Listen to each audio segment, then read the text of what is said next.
Cedera memang salah satu momok bagi para atlet, tak hanya atlet basket. Sehebat apapun seorang pemain, kalau sudah terkena cedera parah, kecil kemungkinan mereka bisa kembali ke performa puncaknya. Dalam sejarah NBA, hanya ada 2 bintang yang bisa kembali dari cedera parah, yaitu Kevin Durant dan Dominique Wilkins. Namun di episode kali ini, kami akan membahas 7 cedera yang tidak hanya parah, namun juga konyol dan gak masuk akal, yang menghancurkan karir seorang bintang NBA. Sebelum lanjut, jangan lupa like dan subscribe ya. Simak ulasan berikut ini. Eddie Curry. Curry juga dulu seorang pemain yang hebat. Selain di pick di urutan keempat NBA Draft 2001, ia sempat menjadi pencetak poin terbanyak saat Knicks rebuild di musim 2006-2007 dengan 19,5 poin per game. Namun ia selalu berkutat dengan satu hal yang membuat karirnya hancur, yaitu berat badannya. Karena hal itu juga, ia mengalami 2 cedera yang sangat konyol. Pertama, ia pernah terkena cedera ankle ketika sedang jogging. Sebelum latihan, pastinya seluruh pemain disuruh lari kecil memutar lapangan. Namun entah kenapa, kaki kirinya tiba-tiba terkena ankle. Ia bahkan tidak bermain 1 game akibat hal ini. Lalu cedera berikutnya lebih konyol lagi. Di suatu latihan gym, 2 minggu sebelum musim reguler dimulai, Curry beristirahat dan duduk di atas bola visio seperti ini. Namun karena ia terlalu berat, bola itu meledak dan melukai pergelangan tangannya. Hal ini sangat menunjukkan bahwa Eddie Curry sudah terlalu gendut, hingga membuat bola itu meledak. Hal ini membuatnya cedera selama 2 minggu, hingga saat game pertama regular season ia diturunkan jadi cadangan. Tak hanya itu, namun berat badannya inilah yang pada akhirnya juga menghancurkan karir NBA Eddie Curry. Monte Ellis. Juli 2008, Ellis baru saja naik menjadi bintang Warriors yang mencatatkan 20,5 poin per game.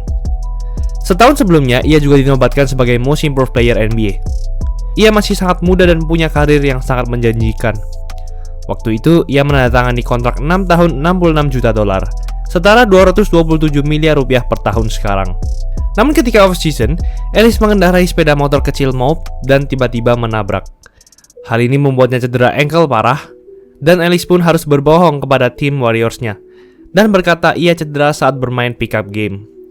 Entah bagaimana kebohongan Ellis ini diketahui oleh para petinggi Warriors hingga mereka harus mensuspend Ellis selama 30 pertandingan dan mendendanya $3 juta atau sekitar 60 miliar rupiah sekarang. Tak hanya itu, hal ini membuat adanya rasa kesal dan pertengkaran antara Ellis dan para petinggi Warriors. Ia tak pernah melaju ke playoff lagi bersama Warriors hingga ia di-trade pada tahun 2012. Charles Barkley. Untuk yang satu ini pasti sudah kamu ketahui dan mungkin yang paling terkenal dari semua pemain di list ini. Barkley sempat menjadi MVP NBA 1993, membawa Phoenix Suns ke final serta belasan All-Star dan All-NBA team. Namun sayang ia tak pernah juara. Mungkin salah satunya karena perilakunya yang ceroboh serta suka membuat onar. Kecerobohannya ini sempat menjadi bumerang bagi dirinya sendiri hingga ia mendapat cedera yang sangat konyol. Pada 1994, setahun setelah ia menjadi MVP NBA, ia menghadiri konser dari gitaris Eric Clapton. Namun entah kenapa, mungkin matanya ngantuk atau gatal akibat cahaya yang terlalu bersinar dan bikin pusing di konser, ia secara ceroboh mengambil sebuah body lotion dan menggosoknya ke matanya. Sangat aneh dan gak masuk akal. Kenapa pemain sehebat ini bisa melakukan hal sekonyol itu? Hal ini membuat lapisan kornea di matanya terbakar dan Barkley harus beristirahat saat game pembuka musim reguler 1994-1995. Apa karena kecerobohannya ini ya, Barkley karirnya malah makin menurun dan ia pensiun gak pernah juara? Gilbert Arenas. Cedera yang satu ini mungkin sangat konyol dan paling menjijikan. Saat ia menjadi bintang Wizards, para veteran di tim itu menyuruh Arenas untuk menyukur bulu bijinya. Ya, bulu bijinya. Karena hal itu menyebabkan bau. Arenas pun bercukur menggunakan pisau cukur milik pacarnya. Namun ia tak tahu kalau itu sudah berkarat. Hal itu menyebabkan bagian bijinya terluka. Hingga 3 hari kemudian, luka itu malah makin parah hingga membuat Arenas berteriak kesakitan karena ia merasakan sensasi terbakar di bagian bijinya itu. Di sisi lain, ia tetap harus profesional dan bermain, hingga ia menggunakan cairan mati rasa di bijinya itu saat bermain. Hal ini menyebabkannya kapok, dan sekarang ia menggunakan mesin pemotong clipper saat mencukurnya. Latrell Sprewell. Sprewell adalah mantan bintang Warriors, Knicks, dan Timberwolves yang pernah 4 kali All-Star. Ia bahkan pernah membawa Knicks melaju ke final NBA 1999. Namun ia selalu terkenal dengan perilaku yang buruk. Salah satunya ia pernah mencekik pelatihnya sendiri saat di Warriors. Lalu pada tahun 2002, ia terkena cedera yang terbilang konyol. Saat acara ulang tahunnya yang ia rayakan di kapal yachts-nya, ada seorang tamu laki-laki yang tiba-tiba muntah dan mengotori kapalnya itu. Ia pun marah dan mencoba meninju tamu tersebut. Namun ia meleset dan malah meninju dinding kapal dengan sangat keras, hingga membuat tangannya retak dan cedera. Tamu laki-laki itu pun menyebarkan cerita ini ke publik. Sprewell berusaha menutupi cerita ini dari timnya. Namun entah bagaimana cerita ini pun terdengar hingga membuat tim Knicks harus mendenda Sprewell sebesar $250 atau sekitar 6,2 miliar rupiah sekarang. Cukup konyol ya. Dan karena perilakunya yang buruk juga, ia tidak diperpanjang Timberwolves pada 2005 dan tak ada tim yang mau mengambilnya, hingga ia harus pensiun.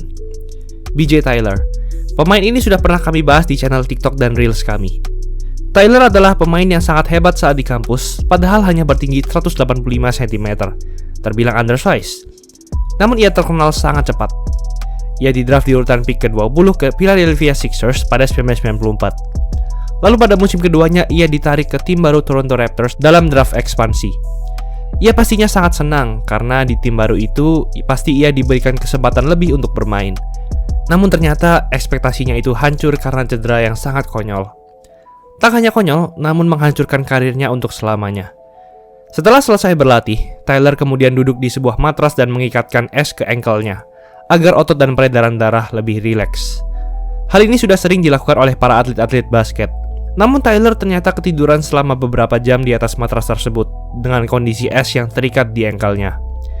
Es ini justru menyebabkan saraf di pergelangan kakinya rusak dan membuat kecepatan serta kelincahannya hilang. Ia tak pernah bisa bermain di level sebelum ia cedera, dan karena tak ada tim yang mau mengambilnya, ia terpaksa harus pensiun. Lionel Simmons. Mungkin dari list ini kamu tak pernah mendengar pemain ini. Pemain ini menjadi bintang di musim pertamanya di NBA. Ia didraft oleh Sacramento Kings di urutan pick ke-7 pada 1990. Lalu ia sempat mencetak 42 poin di musim pertamanya dan hampir menjadi Rookie of the Year NBA 1991. Namun harus kalah dari Derrick Coleman. Namun ia tetap masuk ke dalam All-NBA Rookie First Team. Pastinya orang-orang mengira ia punya karir yang sangat menjanjikan nantinya. Namun ia punya satu kecanduan yang mungkin membuat karirnya tak pernah sama lagi, yaitu bermain Game Boy Nintendo. Mungkin anak zaman sekarang nggak tahu game ini, tapi anak yang lahir 90 atau 2000-an pasti tahu. Di musim pertamanya juga, karena terlalu kecanduan, ia terkena cedera tendonitis di daerah pergelangan tangannya, yaitu cedera di tendon, jaringan penghubung tulang dan otot.